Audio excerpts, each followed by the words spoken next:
My name is John Marshall.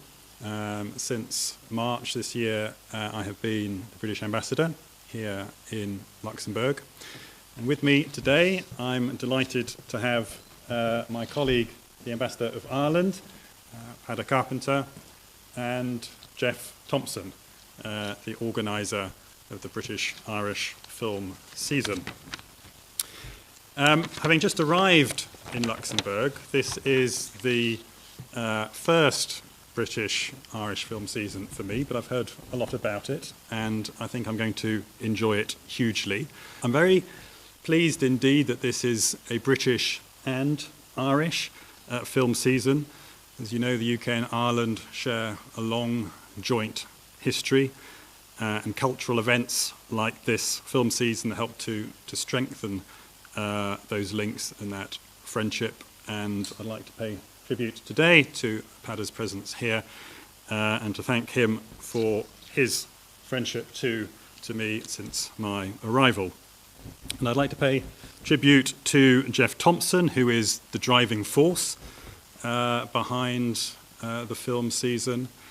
I won't say that he's organised it single-handedly, because I know that you have a lot of support from a lot of volunteers, but I very much applaud his passion, knowledge and drive that delivers such a successful event every year. This wouldn't be possible without a large number of organisations that support us in different ways. This year we have gold sponsors Orange Luxembourg and NN Investment Partners, and thank you very, very much indeed. Your support has enabled us to be able to screen 15 separate films, in fact 14 feature-length films and an evening of short films as well. And these come from all different corners of the British Isles, from England, Scotland, Wales, Ireland and the Isle of Man. We have an educational outreach programme which is looking at encouraging young people, first of all, to participate in the writing of reviews of films, to take part in the Young Journalist competition, as we've had over the last number of years, which has proved very popular indeed. And this year we've got a shorts workshop, which is primarily aimed at young people, to see how they can get involved in their first steps of making films, whether it's in front of or behind the camera.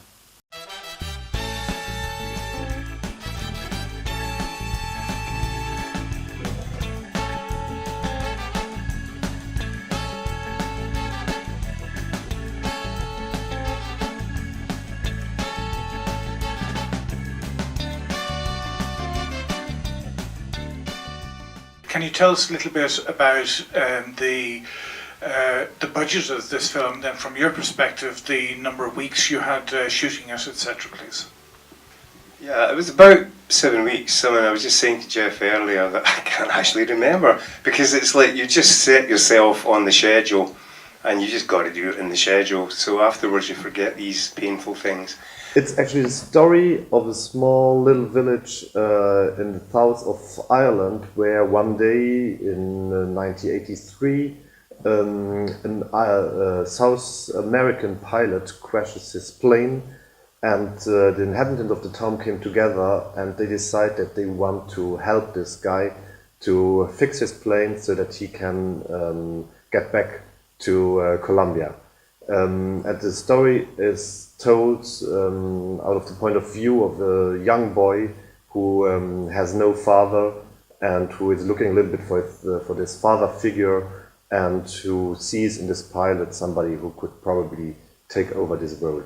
Because we shot more than half of the film here in Luxembourg. We shot in Contan in the film studios, all the interior scenes, and then we shot some scenes at the Müllertal, and some scenes in the field in Contan, I remember, and yeah, a few scenes here and there, but mainly everything in the studio in Contan.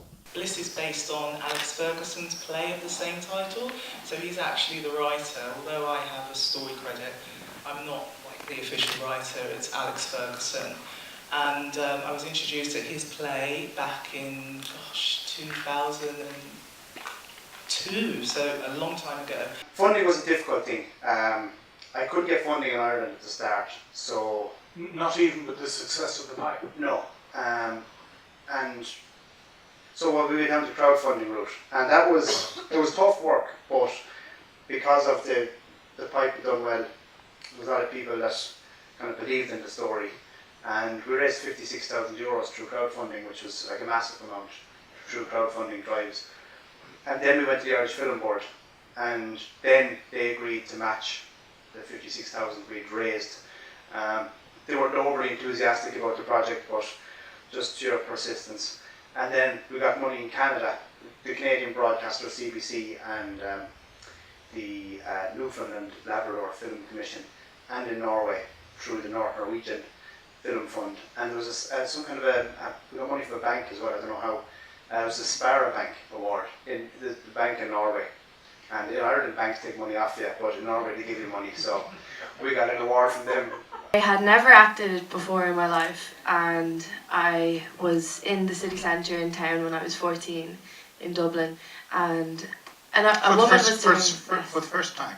Yes, for the first time, my mum let me into town to go shopping, and I was with a few friends, and a woman was doing an open casting, calling over girls on the street.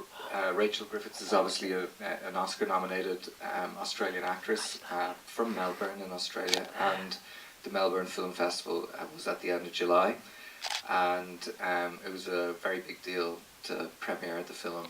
A story that I like is not necessarily going to be a story that somebody else likes. That's just the nature of the beast. So in terms of it being based on enthused to work on the film, if they like the script enough, they will work on it for very little money. If they think that there is potential in the film to do either very well at festivals.